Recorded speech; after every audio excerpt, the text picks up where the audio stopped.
सादर जय श्री राम। आप सभी सनातनी भाई बहनों को आचार्य धीरज का सादर जय श्री राम। आज सोशल मीडिया पर एक 2-3 दिन से एक पोस्ट देख रहा हूं, मन थोड़ा व्यथित भी था कि हम बिना सोचे समझे, बिना जाने, यदि हमारी निजी पोस्ट है तो हम शेयर करें, लाइक करें, क्या करें, कोई मतलब नहीं। लेकिन यदि कोई पोस्ट सनातन से संबंधित है, अपने धर्म से संबंधित है, तो एक बार हमें विचार करना चाहिए कि हमारे इस पोस्ट से हमारे धर्म पर क्या प्रभाव पड़ेगा।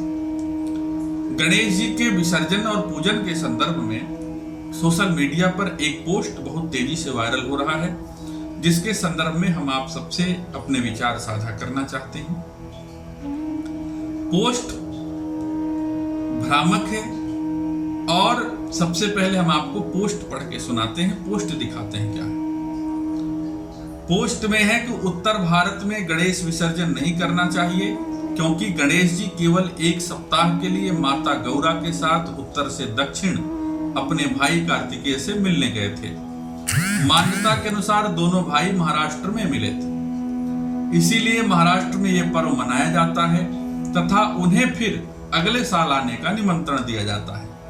उत्तर भारत में गणेश जी सदा विराजमान रहते हैं। जरा सोचिए, अगर आप गणेश जी विसर्जित करके कहेंगे कि अगले बरस तू जल्दी आ, तो फिर आप दीपावली पर किसका पूजन करेंगे। कुछ त्योहारों का भौगोलिक महत्व होता है, भेड़ चाल ना बनाए।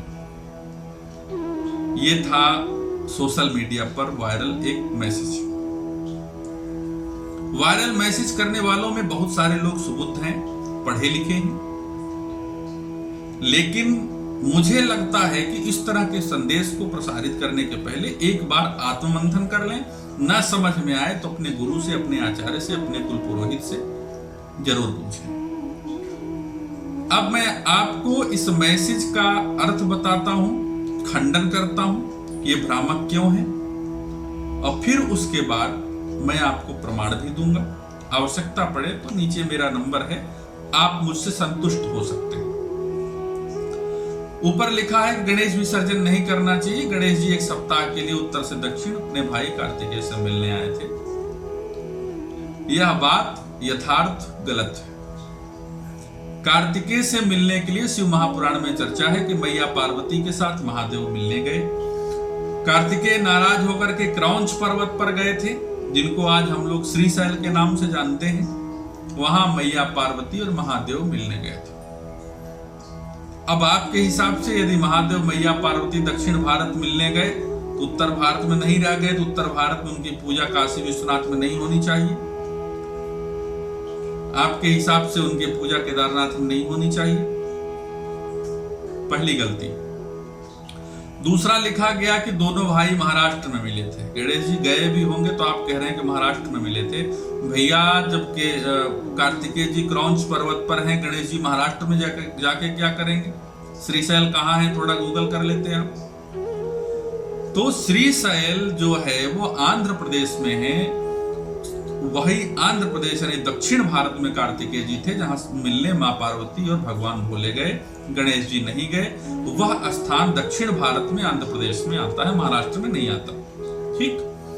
दूसरी बात लिखा गया कि यह इसलिए पर्व महाराष्ट्र में मनाया जाता है। बात खत्म हो गई। लिखा गया कि गणेश जी उत्तर भारत में सदा विराजमान रहते। गणेश जी का कोई एक स्थान बता दीजिए जहां सदा विराजमान रहते हैं उत्तर भारत में। गूगल कर लेना था आपको। गणेश जी का नित्य निवास महादेव और मैया पार्वती के ही साथ है, लेकिन देव हैं वो सर्वत्र संपूर्ण रूप से विराजमान रहते हैं। सिद्धि विनायक में गणेश जी हैं, वहां छोड़ दो आप, यहाँ अष्ट विनायक चले जाओ वाराणसी में, वहां गणेश जी विराजमान है साक्षात। और यही नहीं, गणेश जी हर जगह मंगल के देवता हैं। हम लोगों के आवाहन पूजन में हर जगह घर भी आते हैं, घर में भी हम लोग रखे हैं, दुकान में रखे हैं, दुकान में भी विराजमान है। तो ये भ्रामक संदेश है कि गणेश जी उत्तर भारत में विराजमान रहते हैं, देवता सर्वत्र सदैव भी विराजमान रहते हैं। अच्छा, तीसरी बात यह है कि गणेश जी का विसर्जन करके कहेंगे कि अगले बरस तो जल्दी आ, यानी विसर्जन के बाद आप सोच रहे हैं कि गणेश जी चले जाते हैं और दीपावली में फिर उनको बुलाया जाता है। इतनी मूर्खता भरी पोस्ट सनातन पर कुठाराघात कर रहे हैं आप सब। जो दुकान से हम लोग पत्थर खरीद लाते हैं, जो दुकान से हम लोग मिट्टी, ढांचा होता है, मूर्ति होती है, देवता नहीं होते उसमें। क्यों? क्योंकि हम पीछे रख के लाए, पैकेट में बंद करके लाए, गाड़ी की डिग्गी में डाल करके लाए। यद्यपि हम लोग श्रद्धा से लाते हैं, प्रयास करते हैं, टूटे फूटे ना, फिर भी वो सम्मान नहीं है जो जीवित का होता है। मूर्ति समझ के लाए, खरीद करके लाए। देवता को कोई खरीद सकता है? हम मूर्ति खरीदते हैं और हम ढांचा खरीदते हैं, हम मिट्टी खरीदते हैं, कला खरीदते हैं, पत्थर खरीदते हैं। लेकिन जब मुहूर्त के अनुसार हमारे आचार्य, हमारे पंडित, हमारे पुरोहित मंत्रों, वैदिक मंत्रों के द्वारा उसमें प्राण प्रतिष्ठा करते हैं, तब वह न पत्थर रहता है, तब न काष्ठ रहता है, तब न धातु रहता है, तब न मिट्टी रहता है, तब वह देव हो जाता है। क्योंकि मंत्रों के द्वारा देवताओं का उस मूर्ति के अंदर आवाहन कर दिया जाता है। यह आवाहन का महत्व है। और जिस दिन मूर्ति में गणेश जी आ जाते हैं, उस दिन हम उस मूर्ति को, गणेश जी को भोग लगाते हैं, आरती करते हैं, पूजन करते हैं, उनकी पूरी सुख सुविधा सम्मान का ध्यान रखते हैं। ठीक है। विसर्जन की जो प्रक्रिया है, जैसे आप कहते हैं कि हम गणेश जी को विसर्जन कर दिए तो फिर दोबारा बुलाते हैं। आप गणेश जी को पानी में ले जाके नहीं ढकेलते हैं। आप दुर्गा जी को नवरात्र में ले जाके पानी में नहीं विसर्जित करते हैं। इस पर जरा विचार करिए ना। जो आचार्य आपकी प्राण प्रतिष्ठा कराता है, वही आचार्य हमारी मूर्ति, मतलब अंत में पूजा के वो मूर्ति से प्राण निकाल करके विसर्जन भी कहे। विसर्जन का मतलब जाना। वो भगवान से हम लोग निवेदन करते हैं हाथ में अक्षत लेकर के। अभी तो हम लोग सारी पूजाओं में कहते हैं कि गणेश, लक्ष्मी और कुबेर जी को छोड़ करके सारे देवता अपने अपने स्थान को चले जाएं और हमारे घर में मंगल करें। तो जो गणेश जी की बात आती है, यहाँ भी मूर्ति जो हम लोग स्थापित करते हैं विग्रह को, और जब हमारी पूजा संपन्न होती है तो उसके पूर्व में हमारा आचार्य, हमारा पुरोहित अक्षत लेकर के निवेदन करता है कि भगवान आप अपने स्थान को जाइए, हमारे घर में मंगल करिए। और जब भगवान वहां से निकल के उस मूर्ति से चले जाते हैं, तब वह मूर्ति फिर मिट्टी हो जाती है। जैसे मानव के शरीर से जब प्राण निकल जाता है तो वो पार्थिव कहा जाता है। पार्थिव माने मिट्टी का, चमड़े का है ये शरीर ना, तो मिट्टी क्यों कहते हैं? क्योंकि प्राण निकल गया तो इसकी कोई वैल्यू नहीं, कोई कीमत नहीं। उसी तरीके से उस विग्रह से जब प्राण निकल जाता है तो हमारे लिए केवल पार्थिव रहता है, मिट्टी रहता है। जैसे हम अपने शरीर का अंतिम संस्कार करते हैं, वैसे जो देवताओं के पार्थिव बचे होते हैं, देवताओं के जो विग्रह का मिट्टी स्वरूप बचा होता है, ढांचा बचा होता है, हम उसको ससम्मान नदियों में, जलाशयों में विसर्जित करते हैं। गणेश जी को नहीं विसर्जित करते, हम उनके विग्रह को विसर्जित करते हैं जिसमें प्राण नहीं होता। ठीक है। तो गणेश जी सर्वत्र सदैव विराजमान है। जब हम घर में भी पूजा करते हैं तब भी गणेश जी का आह्वान करते हैं और पूजा के अंत में गणेश जी का विसर्जन करते हैं। गणेश जी अपने स्थान को जाएं, हमारे घर में मंगल करें। तो आप ऐसी विचारधारा कैसे बना लिए कि हम गणेश जी का विसर्जन कर दिए और फिर दीपावली में फिर बुलाते हैं? तो देवताओं का विसर्जन इसलिए होता है अक्षत के माध्यम से। देवताओं का विसर्जन अक्षत के माध्यम से होता है। मूर्ति से प्राण, मूर्ति में प्राण डाला जाता है मंत्रों से, और मूर्ति से प्राण मंत्रों के द्वारा बाहर भी किया जाता है। ठीक है। अब यदि हम आपके तर्कों पर चलें, नवरात्र में हम दुर्गा पूजा करते हैं, तो फिर आप कह दो कि ये बंगाल का त्योहार है, पूरे भारत में क्यों मनाया जाता है? ये क्यों इतने ही दिन क्यों? तो देवी जी हैं, वो तो 12 महीने रहती हैं।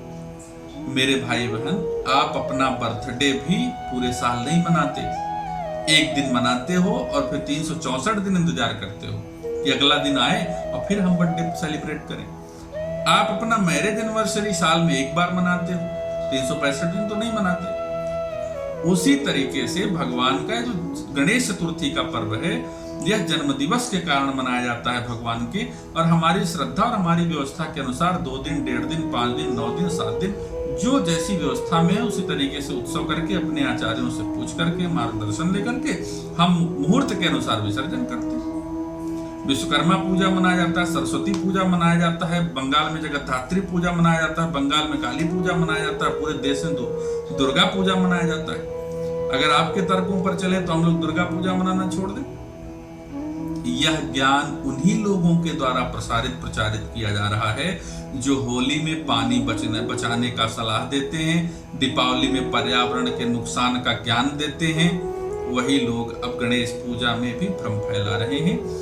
यदि इस तरह का कोई भ्रामक संदेश आपके व्हाट्सएप पर, आपके फेसबुक पर, सोशल मीडिया पर आता है, सबसे पहले आप अपने आचार्य से संपर्क करिए, उससे समझिए, अपने गुरु से समझिए, अपने पूज्य से समझिए, अपने श्रेष्ठ से समझिए, कुछ जानकारियां गूगल से भी ले लीजिए।